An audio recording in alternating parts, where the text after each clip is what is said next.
में घुघोर स्थित पार्वती नदी में पुलिया पानी के बहाव में बह गई, जिससे मध्य प्रदेश और राजस्थान का संपर्क पिछले कई दिनों से इस वक्त कटा हुआ है। अब लोग पानी पर जान रखकर अवैध नाव या फिर ट्यूब्स के जरिए नदी पार कर रहे हैं। डूंगरपुर का एक गांव भी ऐसा है जहां पर प्रशासन की लापरवाही से जरा सी बारिश में पूरा का पूरा गांव टापू में तब्दील हो जाता है। रिपोर्ट आप देखिए।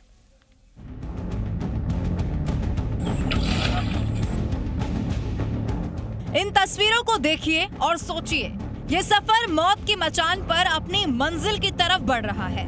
पहली तस्वीर में पानी ने कई जिंदगियों को लील लिया, तो दूसरी तस्वीर में लापरवाही के नाव पर सफर जारी है।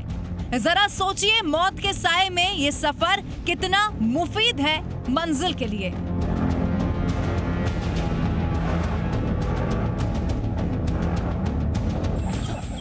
रास्ते के टूट जाने से जिंदगी जोखिम वाला सफर कर रही है। मंजिल पर पहुंचने की चाह मौत के सफर पर सवार हो रही है और अवैध नाव पर बैठकर जिंदगी को किनारे लगाया जा रहा है।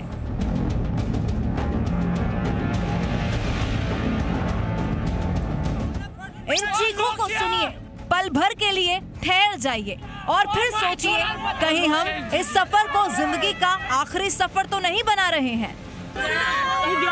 लोग जी जी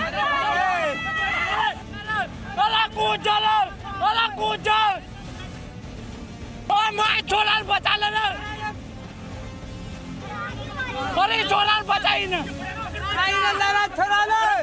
लोग से तार जी जी कहाँ मर गई है। नाव को पींदे मर गई, नाव को पींदे मर गई, पर लुगाई थी मेरी थी।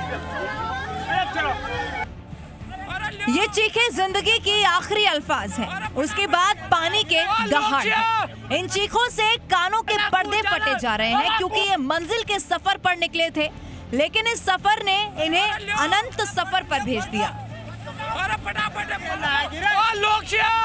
सोचिए, कहीं हमारी जरा सी लापरवाही हमारी मंजिल पर पहुंचने की जिद कहीं मौत से सौदा तो नहीं कर रही है। कहीं हम अपनी सांसों को बेचकर सफर पर तो नहीं निकल पड़े हैं। लेकिन सवाल ये भी है कि इस सफर के पीछे जिम्मेदार आखिर कौन है। कहते हैं कि जिम्मेदारों की लापरवाही ने लोगों को इस सफर के लिए मजबूर कर दिया है। दरअसल 12 के छबड़ा में घुघोर स्थित पार्वती नदी में पुलिया पर से पानी के बहाव से मध्य प्रदेश और राजस्थान का संपर्क कई दिनों से कटा हुआ है, जिसके बाद से लोग मौत पर बैठकर जिंदगी का सफर तय कर रहे हैं। लोग जान को जोखिम में डालकर अवैध नाव और ट्यूबों के जरिए नदी को पार कर रहे हैं। अवैध नाव और ट्यूब वाले भी पैसे के लालच में जिंदगी का मौत के हाथों सौदा कर रहे हैं। हालांकि छबड़ा पुलिस ने 2 दिन पहले कार्रवाई करते हुए 3 लोगों के खिलाफ मुकदमा भी दर्ज किया था, लेकिन लापरवाही सबक लेने को तैयार नहीं है और लोगों को अवैध नाव और ट्यूब में बैठाकर नदी पार करवाई जा रही है। ऐसे में कभी भी मौत जिंदगी पर झपट्टा मार सकती है। इतना ही नहीं, अवैध ट्यूब और नाव वाले बाइक को भी ट्यूब पर रखकर दूसरे छोर तक ले जाने के मुंह मांगे पैसे ले रहे हैं और फिर लोग भी रोड बंद होने से मजबूरी में खतरनाक तरीके से नदी पार करने को मजबूर हैं। तो इस तस्वीर को भी अब देख लीजिए। ये तस्वीर किसी टापू की नहीं है, बल्कि डूंगरपुर के एक गाँव की है, जो जरा सी बारिश में टापू बन जाता है।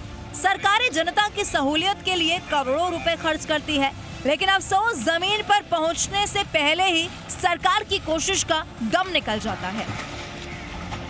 डूंगरपुर के ग्राम पंचायत का नया टापरा पाड़ाफला गांव बारिश में गांव नहीं रहता, टापू बन जाता है। पुल न होने की वजह से ग्रामीणों को जान हथेली पर नहीं, पानी पर रखकर घर से निकलना पड़ता है। गाँव में करीब आदिवासियों के 15 मकान है। हमारे यहाँ आने जाने में बहुत समस्या है।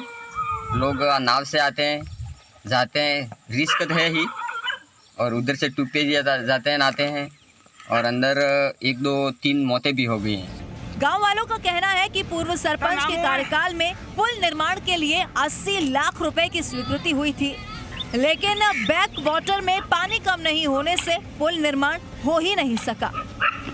स्कूल में बच्चे लोग पढ़ने के लिए जाते, 10 स्कूल में, बासठ स्कूल में 10 बच्चे लोग हैं, 7वीं 8वीं 9वीं लगा के। हमारा सरपंच साहब यह ही था, 2 बार सेक्शन करवाया, काम हुआ नहीं। ये हमारे साथ में मेंबर साहब भी था, हम करवाएगा ऐसे करके बोला, कुछ भी करवाया नहीं। लोगों को जान जोखिम में डालकर सफर करना अच्छा नहीं लगता, न ही इनकी जान इतनी सस्ती है। ये बेचारे क्या करें जब प्रशासन की नजर में इनकी जान की कोई कीमत ही ना हो। प्रशासन की मजबूरी ने इन्हें इस तरह से निकलने पर मजबूर कर दिया है। शायद प्रशासन किसी हादसे के इंतजार में बैठा है। कई घरों को निगलने के बाद आती है मदद, भी शहर जलने के बाद आती है। 12 से राम मेहता के साथ डूंगरपुर से अखिलेश शर्मा, जी मीडिया। तो ये है 21वीं